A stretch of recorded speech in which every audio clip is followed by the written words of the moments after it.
Hello everyone. Good morning, good afternoon, good evening, wherever you are. Welcome to this last day of the conference. So, as usual, we have two sessions. In the first session, we are having now our first speaker, who is Aashish Clerk from the University of Chicago. And he's going to tell us about non-equilibrium steady states of quantum non-Hermitian lattice models. So, Aashish, over to you. Great. Yeah, so thanks both for the introduction and the invitation to speak here. I think, I was just telling the organizers that I don't think I did the time conversion correctly when I saw that it was 9 a.m. in India. So I think I can honestly say this is the latest that I have ever given a talk, in my scientific career. So it's 10:30 p.m. here. So hopefully I stay awake until the end of the talk. So the title of this talk, Non-Equilibrium Steady States of Non-Hermitian, Quantum Non-Hermitian Lattice Models. Hopefully this is a topic that's going to, cover both of the main themes of the conference, the workshop, both non-Hermitian physics and sort of open quantum systems. And so the focus of this talk is to ask, if we have a system with many modes, a lattice where particles can move around, described in some way by a non-Hermitian Hamiltonian, how do interesting properties of the non-Hermitian Hamiltonian actually reflect itself in the steady state of the system? So the non-Hermitian Hamiltonian tells me how particles move. They're moving about, eventually they settle into some steady state. How does that steady state reflect some of the interesting properties of that non-Hermitian Hamiltonian? So the work I'll tell you about is really described in this recent preprint that we sort of put up on the archive. It's really the work of a graduate student in my group, Alexander McDonald, and a postdoc, Rio Hanai. And so, let's launch right into things. And so the very general context, not even talking about, non-Hermitian physics, a class of models that is sort of the mainstay of condensed matter physics. We imagine having some regular crystal lattice. So this is a graphene lattice, a regular placement of your ions. We imagine trying to describe how particles, electrons, could hop between the sites of this lattice. So the standard thing in a lot of condensed matter, you write down a kind of tight binding Hamiltonian that describes the hopping of particles on this lattice. So this index here, N, labels each of the sites in the lattice. Cm and Cdag are N. These are raising and lowering operators. So they add, remove particles to a given site. So this describes particles moving around. And typically we have some Hermitian Hamiltonian matrix that describes that dynamics, right? And the standard thing to do is to get a band structure. So you diagonalize this Hamiltonian, you get some energy levels as a function of quasi-momentum, right? And that's what we call a band structure, right? So this set of allowed energies, E of K with this extra band index.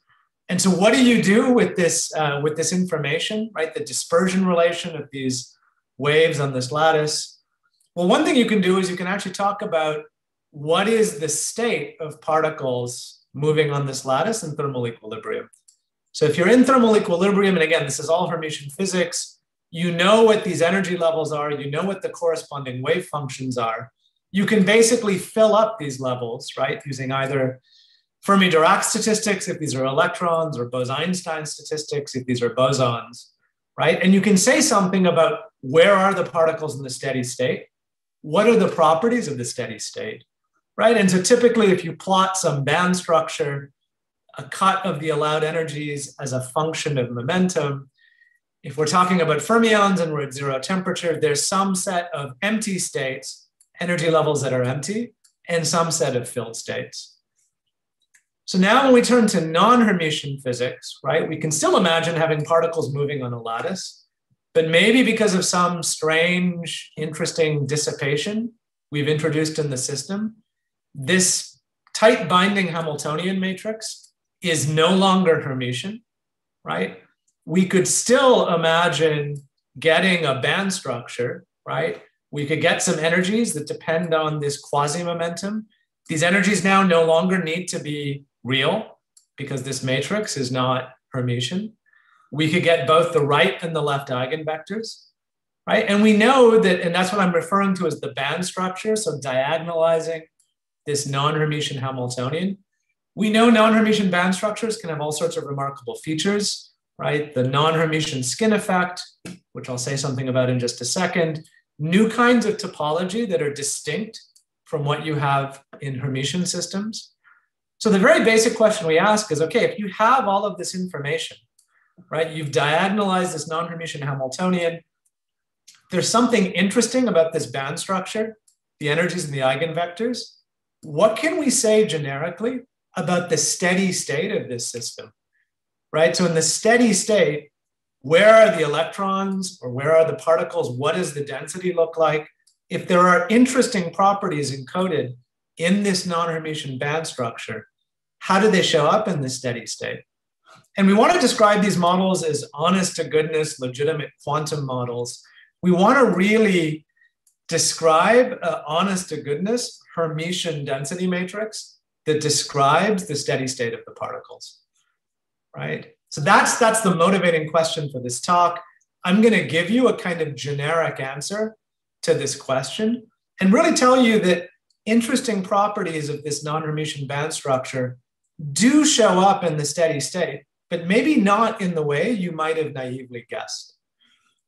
So what's an example of a surprising aspect of non-Hermitian band structures? So if you have particles hopping around with a non-Hermitian Hamiltonian, some surprises in these energies and these energy eigenstates. Well, perhaps the paradigmatic example is the non-Hermitian skin effect. So let's look at a simple 1D tight binding model where we have a non-Hermitian hopping matrix Hamiltonian. So hopping to the right and hopping to the left have different magnitudes. And again, I'm guessing to this audience, this is sort of well known. This is known as the Hitano-Nelson model.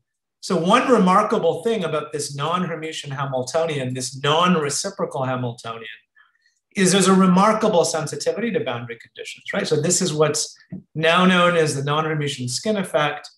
If I compare the band structure, the energy eigenvalues and wave functions for a ring, so a periodic boundary condition for this Hamiltonian versus a chain, there's a dramatic difference. So this is plotting the band structure, the energy eigenvalues, the real and imaginary parts. If I have a ring, I have a complex dispersion. So these energy eigenvalues have real and imaginary parts. If I now just break one bond and I make it into a chain, I get a dispersion that is completely real, right? So this is a big difference from the usual kind of bulk boundary correspondence we might know about in condensed matter physics. Here, changing the boundary condition, in a sense, changes the entire dispersion relation. And it's not just the energies that change, something else I'm guessing most people here know. For the system with periodic boundary conditions, momentum is a good quantum number. The eigenstates, the right and left eigenvalues of this Hamiltonian, they're plane waves, they're extended. Once we go to open boundary conditions, this chain, those states all become localized. They all have an exponential profile of amplitudes. So this is all well-known physics, at least at this point in terms of the band structure. This just involves diagonalizing, right, the matrix of coefficients that's sitting here. The question we want to ask is if you make this model quantum, and I'll tell you how to do that, and you then ask in a natural way, what's the steady state? Do the remarkable properties of this band structure show up in the steady state? And I should say, I think to make these Zoom talks a little bit more interesting, if people do have questions during the talk, feel free to ask either through the chat or just sort of shout out your question. Okay, so the goal is to sort of understand how this funny band structure physics for non-Hermitian models on lattices shows up in the steady state. The first thing we have to ask is, how do I make this into a honest to goodness, legitimate quantum theory where I can ask about the steady state?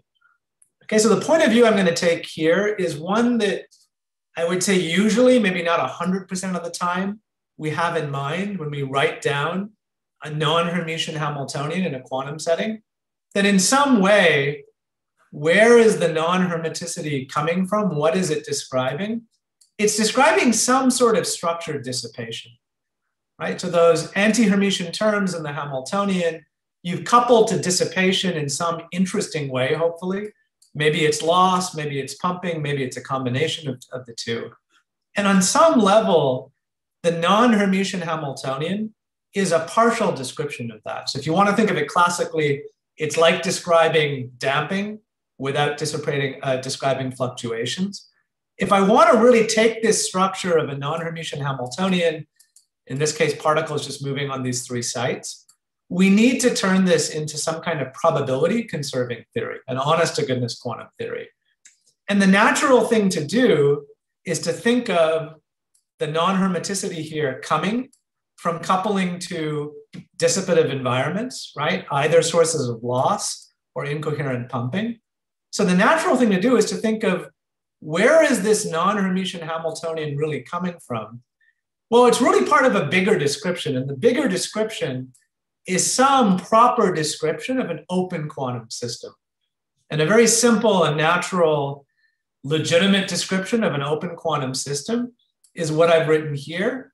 This is a Lindblad master equation. So this is something that describes the effects of dissipation, pumping in the quantum regime in a way where probability is conserved.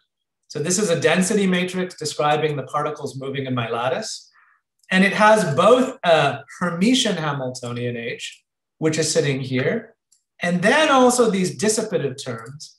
And this is the standard Lindblad dissipative superoperator.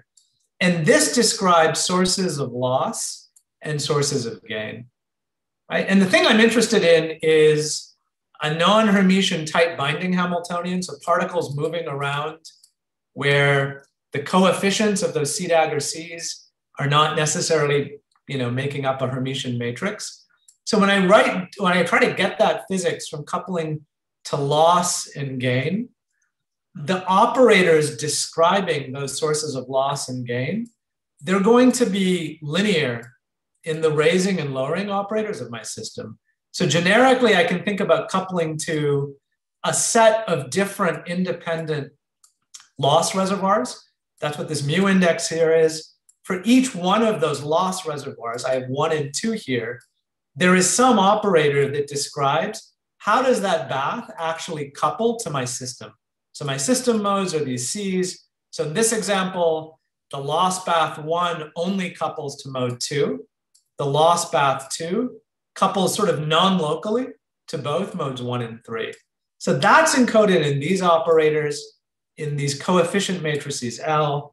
In the same way, we could imagine having dissipation, coming from correlated incoherent pumping. So we also have terms in this master equation where now we have C daggers showing up in this Lindblad jump operator. This is sort of incoherently adding particles to my system. And these G mu J's, these coefficients here, are telling me how we actually couple these sources of incoherent driving to our system. So this is the kind of generic situation where, in a sense, we can make, this non-Hermitian Hamiltonian kind of honest, right? We're going to understand how does some interesting non-Hermitian Hamiltonian live in this bigger structure. Let me address a question that often comes up, right? What exactly is the difference between a non-Hermitian quantum system versus an open quantum system? And again, different people maybe will answer this differently. The way I would approach this question is to say, we're always talking about open quantum systems. We're always talking about a quantum system that is coupled to sources of dissipation that we're going to describe using standard quantum mechanics. The non-Hermitian Hamiltonian that we want to focus on is part of this structure. It's a partial description of the full open system.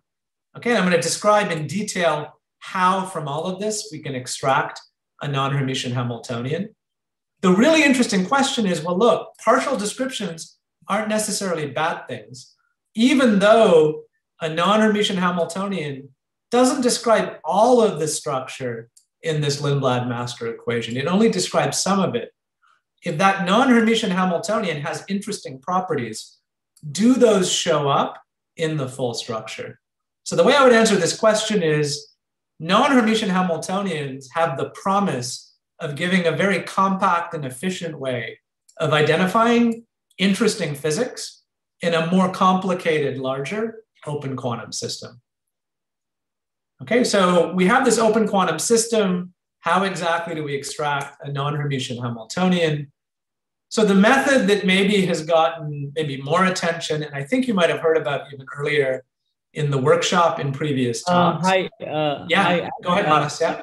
Sorry, just one question. Maybe you mentioned this. The H here is still a tight binding lattice, a tight binding model, or can that also? So think of this all as a tight binding model. What I actually want, let's go back a little bit. I want to describe something like this that's a non-Hermitian tight binding type Hamiltonian, right? So that's, if I write that as a matrix, an n by n matrix, if I have n sites, that's this H effective. Sure. That is going to come out of this. This H is Hermitian. Right. But yeah. this H, you are not having nonlinearities in H. Yeah, there's no nonlinearities here at all, right? Okay. So this talk is like the same context in which you normally think about, for example, the non-Hermitian skin effect. It's really linear dynamics, right? It's some non-Hermitian quadratic Hamiltonian. We're going to look at the open systems counterpart of that. Yeah. Okay. Yeah. Okay. Thanks. Yeah. Thanks. Good. Okay, so if we have this, again, as Manas has pointed out, quadratic Lindblad master equation, our particles could be fermions or bosons. How do we extract a non-Hermitian Hamiltonian? And the thing I think you've already heard about, right, and it has been actually implemented beautifully in experiments, for example, from Kater-Murch's group using superconducting circuits, is one way of getting a non-Hermitian Hamiltonian from this whole structure here is to imagine a situation where experimentally you're effectively monitoring all of these dissipative environments, right? So as the system evolves, you're actually looking at what happens in all of these environments, and you basically throw out most runs of the experiment. You only keep runs of the experiment where during the evolution, no excitations are effectively created in these dissipative reservoirs, right? So often in the lingo, we talk about that as evolution where there are no quantum jumps. So typically that's a very, very small subset of evolutions. You have to repeat the experiment many, many, many times before you get one of these no jump evolutions. If you just focus on those trajectories, on those evolutions, then what this equation basically tells you is you can really identify a non-Hermitian Hamiltonian. So for those trajectories where there are no jumps, the wave function of the system evolves under a non-Hermitian Hamiltonian. You basically just gather all the terms of this equation where the operators act on the left of the density matrix on the right. And what is that non-Hermitian Hamiltonian? Well, it's the actual Hermitian Hamiltonian that was sitting here. And then there's an anti-Hermitian part that knows about how you coupled to these sources of loss and sort of incoherent pumping. And the sign difference here is for fermions or for bosons.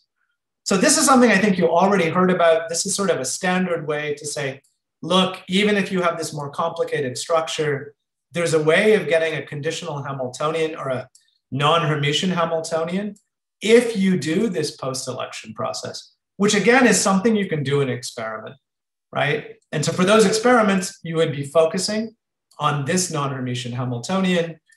If you pick your loss and gain processes, and these are Hermitian matrices defined here, defined by these coefficients L mu j, G mu j, that tell you how you're coupling to those paths. So this is all great. This is a way of getting non-Hermitian physics. On some level, though, this is kind of a pain experimentally, right? To actually realize this physics in a real system, you have to do this post-selection, right? It means you need a special experimental setup where you really can monitor all of these baths. And you need to be okay with throwing away most runs of your experiments. So that's typically not what we do, or not what experimentalists do, right? You don't want to throw away most runs of the experiment until something you like occurs. What if you want to look at the unconditional evolution? What if you're not able to actually monitor those dissipative paths? Well, then we can still think of the physics in terms of a non-Hermitian Hamiltonian. And this is what I'm calling method 2. So let's imagine this is my system, right? I'm evolving the density matrix of the system. I am not doing any funny measurements of these dissipative paths. So one thing I can do is I can use the time-dependent density matrix to calculate time-dependent average values, right? So this is for what I've written here are, elements of the covariance matrix, so right, products of a raising operator and a lowering operator. If these site indices match, this would just be the average number of particles on a given site, right? And so coming from this Hamiltonian, or from this master equation, the equation of motion for this covariance matrix, it also has a non-Hermitian Hamiltonian sitting in it. So this equation has the form of a drift diffusion equation, right? So these terms here, that actually depend on the covariance matrix itself, there is a non-Hermitian Hamiltonian sitting there. And then there's this extra term here that is basically this pumping matrix. You can think of that as kind of describing diffusion, right? So here's another way of associating a non-Hermitian Hamiltonian with this Lindblad master equation. Here's the equation for this non-Hermitian Hamiltonian. We have the coherent Hamiltonian contributing to it. We have an anti-Hermitian part that knows about the loss and gain, right? We also have a sign difference for fermions and bosons. That's the plus and the minus sign. One interesting thing is this is not the same as the conditional Hamiltonian. So if we go back to method 1, where we were doing no jumps, it looks similar. Notice the sign difference here, minus plus. That now has become plus minus. Okay, so going forward in this talk, I am exclusively going to talk on method 2. I want to describe experiments where you're not doing measurement of the environments and post-selecting, right? We're going to try to understand the full evolution that comes out of this equation in terms of the properties of this non-Hermitian Hamiltonian. And in particular, we're going to be interested in the steady state, right? So if I solve this equation, setting the right-hand side to 0, so all of these averages relax to the steady state, what are the properties of that steady state? How do they reflect that non-Hermitian Hamiltonian? Yeah, I see a question, so I can, yeah. Aashish, sorry to interrupt. So can I ask two? I have two questions. So one is in the diffusion term here, why only the gain operators or gain term appears, not anything related to loss? Yeah, so on some level, this is something that you can sort of choose to write around. I have chosen to normal order this covariance matrix. So by doing that, it's only the gain that sort of shows up at diffusion. If you had chosen, for example, to sort of look at some kind of symmetrized correlator, right? Like the commutator, for example, then you would see both gain and loss. So this is just a compact way of doing it. There's no better way of writing it. Whatever way you want to order those things, it's a valid equation. This is just a convenient way of thinking about it. But because things are normal ordered, if there's no pumping, there's no particles, there's no diffusion. Yeah, good question. Right. And another question connected to what Manas was asking. So if I understand and think from the transport in tight binding models, this is what you are focusing on right now, right? Yeah. I mean, for example, if the system itself has some other phonon degrees of freedom, which I don't know, they are part of the system which are there, but I am not able to sort of access those degrees of freedom, then this method will sort of fail, right?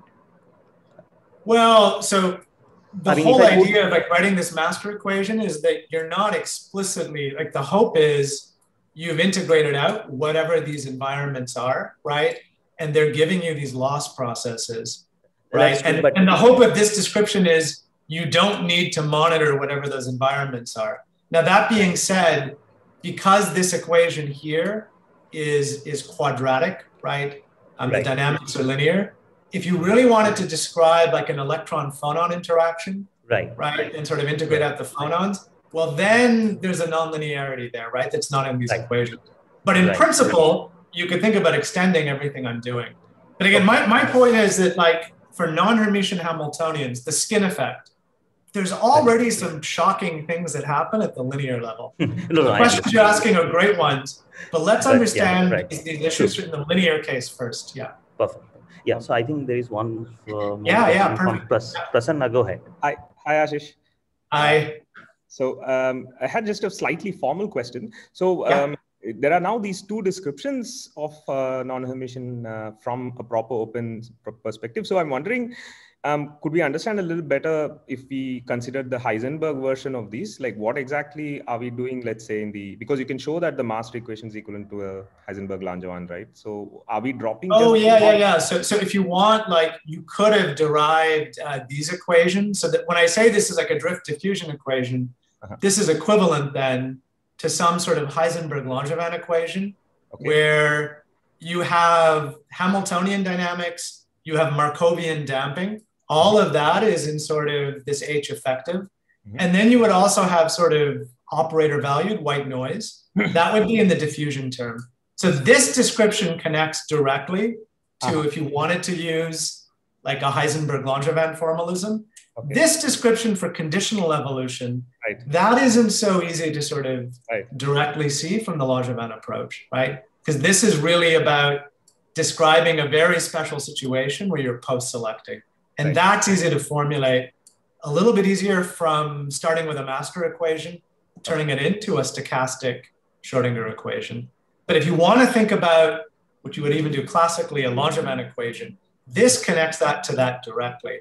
And that already, I have to admit, that was a surprise to me that when you have gain, right, again, plus minus G minus plus G, when you have gain, this effective non-Hermitian Hamiltonian that would also come from the Heisenberg-Langevin equations does not match the conditional evolution. If you don't have gain, if you just have loss, they're always the same.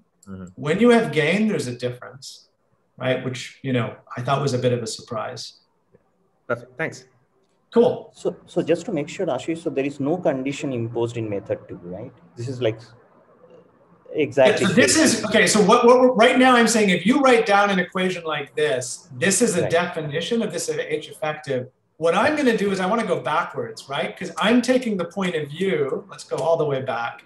You come to me with some non-Hermitian Hamiltonian that you really love and it has these great properties. I want to now construct a master equation that basically realizes that. And as we'll see in just one slide, that's going to give us another constraint. Okay. Right. So this is like saying if we started with a master equation, there's no ambiguity in extracting this H effective. What if we did it backwards? What if you tell me what the non-Hermitian Hamiltonian is? How do I construct the corresponding master equation? Thanks.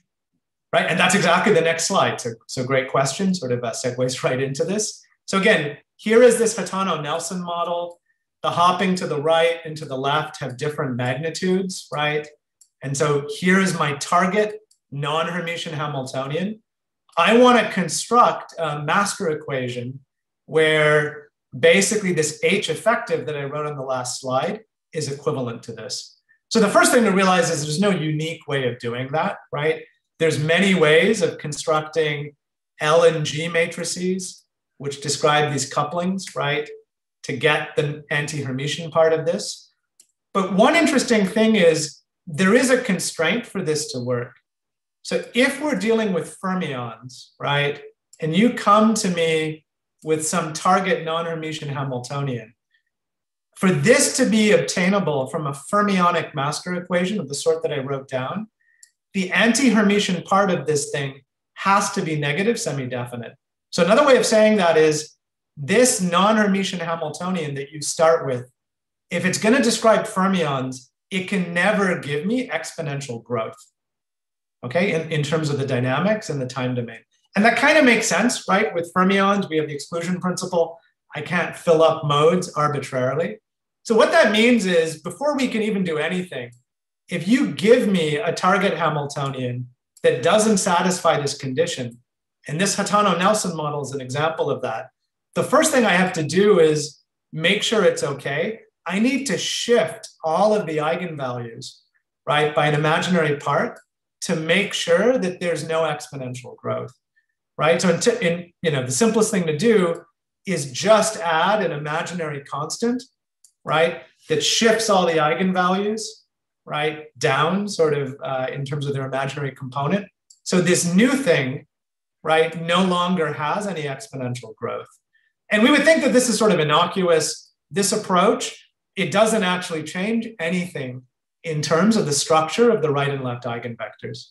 So that's the first thing we have to do, right? If I want to turn this into a master equation, and if I'm going to do fermions, I have to enforce this sort of no gain condition. And then, yes, there's really no unique way, once we've done that, to pick the LNGs, right? These guys here. One thing we could think about doing is what's the simplest thing? So I'm going to argue that the simplest thing I could do is to realize the non-hermiticity in this target Hamiltonian. Let's just use structured loss. And so here, hopping to the right and the left is going to be different. What that means is I'm going to couple a dissipative bath on every bond of this lattice that couples both to site, let's say, M and M plus 1. That's going to correspond for every bond to a Lindblad dissipator of this form. So that's going to give me the non-reciprocal hopping I need here when I combine it with just this ordinary Hermitian type binding Hamiltonian. So the simplest thing we can do is only use structured loss to give us the interesting non-hermiticity, right? These funny dissipative type binding constants. With the gain, we still need some gain because we want some particles in our system. So let's have the gain be featureless. So the gain is going to be pumping on each site J of my lattice at some rate gamma.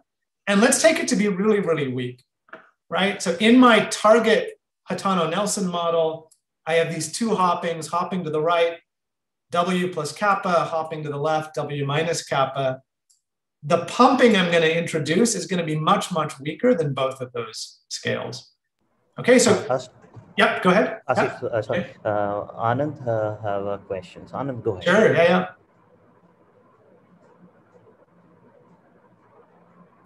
Anand, are you there?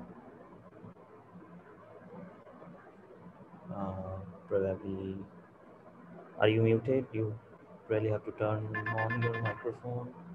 Okay, maybe we can come back to this later. Aashish, go ahead. Sorry. I have a question if I can. Yeah, please go ahead. Sorry. What does it mean to have in the loss jump operator minus I square root of k rate? Exactly. Yeah. Okay. So this is a bad cartoon, right? Really think of this as being your Lindblad jump operator. So the way of thinking about this is when you, this bath here wants to suck particles out of some mode that's a linear combination of sites, let's say J and J plus 1. And the mode that you're sucking particles out of, it's a linear combination of those two sites, but there's a minus I between them. Okay, and this is almost the subject of another talk. This is something that you can actually implement in an experiment. So there is an I here you can't get rid of. Okay, it's sort of gauge invariant. So you need to do something to introduce a meaningful breaking of time reversal symmetry. So typically what is done in an experiment to realize a funny dissipator like this is the way that these two sites talk to this bath. It's mediated by external drives. So there's external drives, right? Classical photons, if you want to think of it like that are mediating this process. It's relative phases of those drives that let you control this I. And if you want at the end of the talk, I can even give you examples of where this has been done in experiments. Yeah, I would be interested. But is this related to? Is this the reason why you get this non-reciprocal coupling between the two? Absolutely. So you could even think when you look at this. I guess that's the key point. Yeah. So like somehow there's a directionality here, right? Right is different than left, and somehow One ingredient for getting that is some kind of breaking of time reversal symmetry. So the way I've written it here is there is something imaginary in our master equation that you cannot gauge out. It's in the coupling to these dissipative paths. Think of this as like a little ring, right? So there's a little flux, if you want, threading that ring. That's what this I is encoded. That is crucial to get this, yeah. And this is not just a theoretical construct. This is something that really has been implemented in a lot of different experiments. Yeah, but I'm happy to get more into that at the end of the talk, yeah.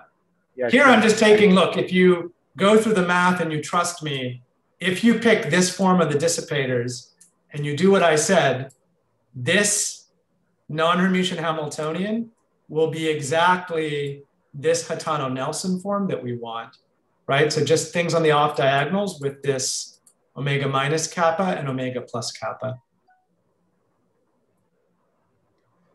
Cool. So yeah, this is now, yep. Sorry, you have about 8 minutes.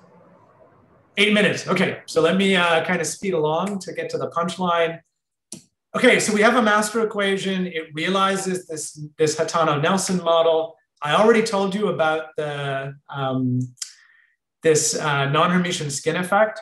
For this non-Hermitian Hamiltonian, periodic boundary conditions, open boundary conditions are very different. Let's focus on what happens to the eigenstates. So for periodic boundary conditions, the eigenstates are plane waves. They're delocalized, uniform probability density on every site. In this case, for open boundary conditions, the eigenstates are all localized. So if you look at the right or left eigenvectors, they have an exponential profile. N here is the site index. And there's a kind of localization length that I've written here that depends on how non-reciprocal you are. And by non-reciprocal, I basically mean omega plus kappa is different than omega minus kappa. So as omega approaches kappa, right, this thing goes to 0, right? This thing becomes very large. This localization length basically goes to 0. Okay, so we know that just in terms of the non-Hermitian Hamiltonian, boundary conditions really matter. The eigenstates are very, very different. I've told you a way of turning this into a master equation. For that master equation, I could find the steady state. The question is, does this physics show up in that steady state?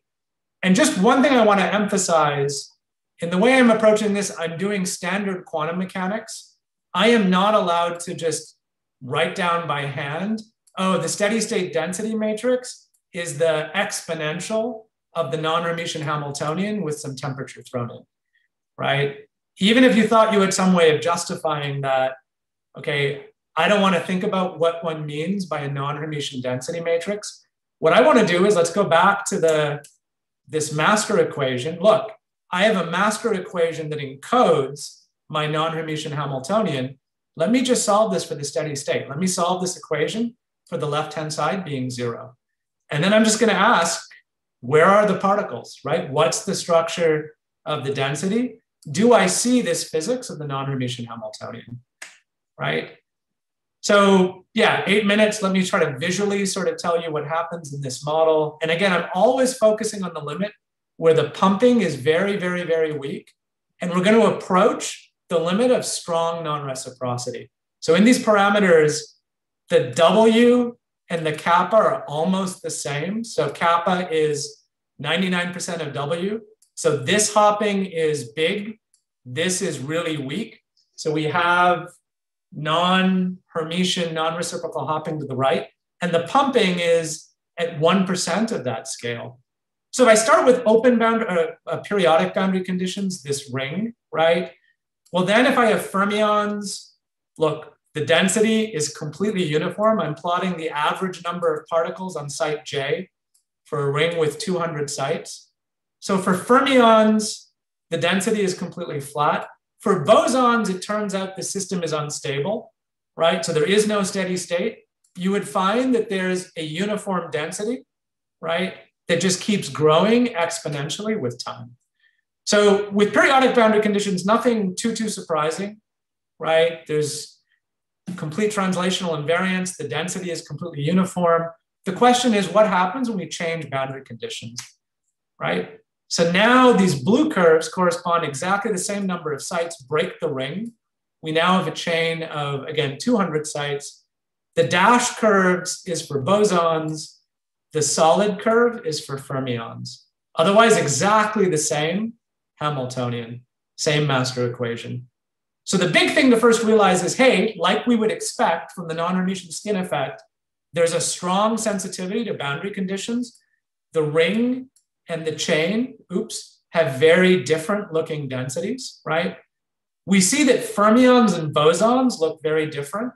So the fermionic density is this solid blue curve for open boundary conditions. This is the bosonic curve.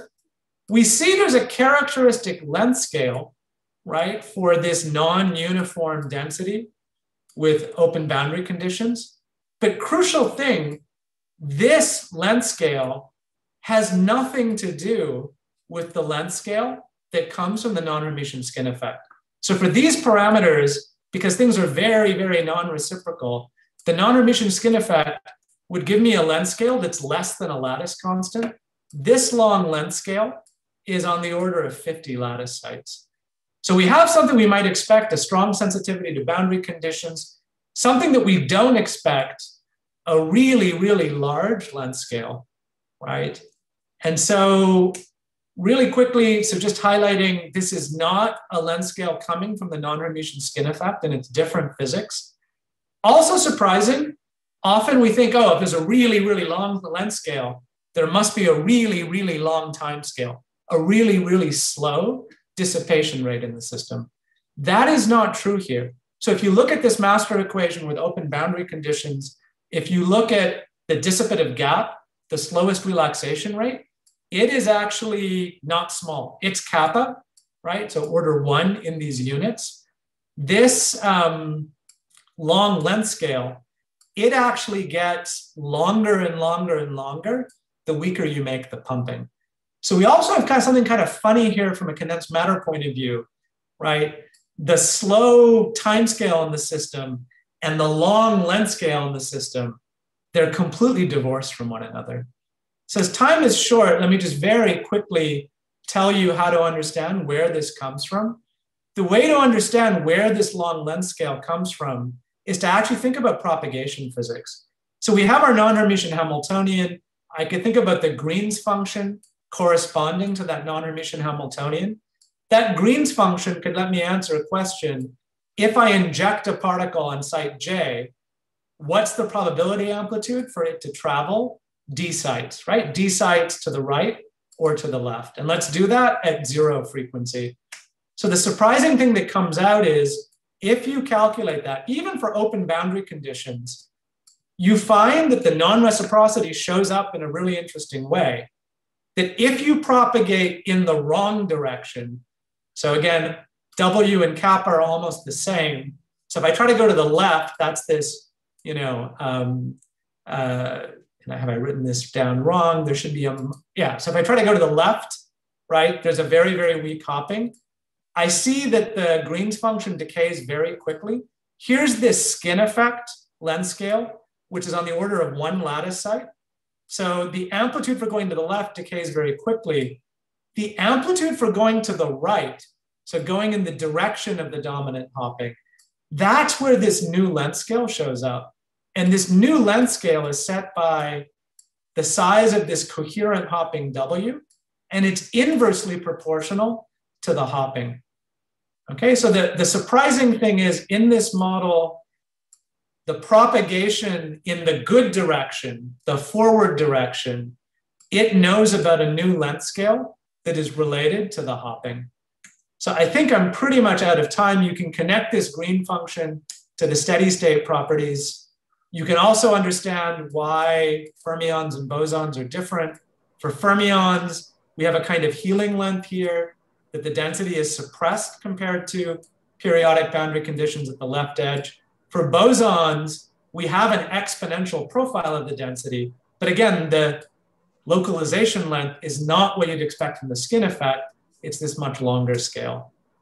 Okay, so I'm guessing I'm out of time. Is that right, Vijay? Or yes, Aashish. Which is fine. So why don't I just flash up my conclusions here? hopefully I've told you something about the logic here of going from a non-Hermitian Hamiltonian you think that is interesting to a genuine open quantum system, and then understanding something about how the properties of that non-Hermitian Hamiltonian can show up in the steady state. Great, so with that I will stop, and yeah, thank you for your time. Thank you so much, Aashish, for this wonderful talk. So we are out of time, but maybe we can take two quick questions. So one I could already see in the chat by Anand, and he's asking, do temporal correlations stay below the bound which is allowed by quantum mechanics? Let's see. So that's odd. Why is it not? So what bound by allowed by quantum mechanics? I'm not sure I know exactly. So I want to make it very clear that everything I'm doing here, right, is completely in the context of standard quantum mechanics. Everything I'm calculating and predicting comes from this master equation, which is standard quantum mechanics, nothing funny going on. So if there's some rigorous quantum constraint, this is going to obey it. But I have constructed this legitimate quantum theory to encode some target non-Hermitian Hamiltonian, right? So if there's a rigorous quantum constraint on correlations, whatever that might be, this is not going to violate that. So maybe we can take one quick question if there is anything. Otherwise, we'll move to the next speaker. Does Prasad have a question? Yeah. Yeah, just a quick question. So I'm just trying to understand this new length scale. So you have explicitly in the model a non-reciprocity, right? So you have made this. So you would expect the Green's function for one direction to be different from the other direction of hopping. So so the surprise here is the boundary condition dependence, or I'm just trying to understand the exact sort of what makes this surprising. Yeah, so if you want, the way we constructed this model was we first said, let's ignore any pumping whatsoever. So this is what I really wanted, right? This is my non-Hermitian hopping Hamiltonian, right? There's a W and a kappa. Mm-hmm. The first thing I had to do is for fermions, this is not allowed. I can't have exponential growth. So I had to add some uniform loss. And we'd all go, look, we're all friends. We can add unit matrices. That's not going to change anything, right? So that's this I kappa. And then we said, well, look, if that's all I had, if I just had loss in my system, even if it's structured, the steady state will be boring. There will be no particles there. So then let's add a tiny amount of pumping to have some particles.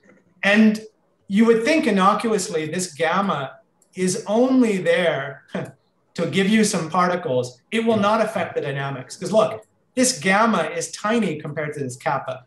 Right? And the plus minus here is for fermions and bosons. So the surprising thing is, no matter how small you make that gamma, it has a kind of dynamical consequence. It really shows up in this Green's function. And a way of thinking about it is, this part of the Hamiltonian has a tendency to give you exponential growth as you propagate. This term, which we had to add to make this legitimate, cancels that. All that's left over in the forward propagation direction are things related to this gamma. So another way of saying the surprise is, the way we cooked up the model, you might think that like gamma is like some, I don't know, chemical potential or sort of temperature. It doesn't affect dynamics. It just lets me populate the states coming from the gamma equals 0, non-Hermitian Hamiltonian. And that's always wrong, no matter how small you make gamma.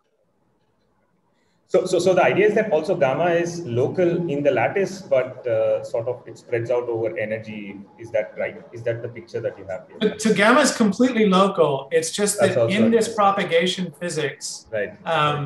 Everything else cancels out as you move in the correct direction.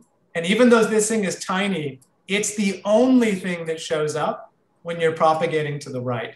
And if you make this really, really weak, it then takes you a really long length scale to see the effects of this gamma. Right? So in some way, you've really amplified the effects of what this small gamma should do. You might think that gamma would just sort of set a scale for the y-axis here. Mm-hmm. It does more than that. It also sets the scale for this x-axis. It sets a length scale. So that, to me, is the surprise. Perfect. Thanks.